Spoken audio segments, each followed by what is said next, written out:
guys, and welcome back to this channel. In this video I will be showing you guys how you can format your videos on CapCut browser.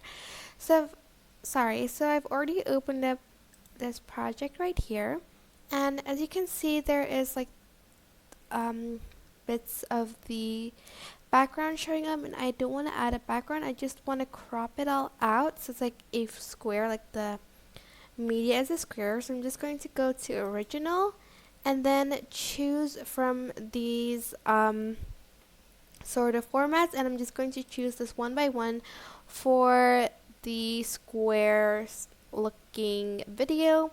If I want to post something on TikTok, they have like a format for you here, and also on YouTube.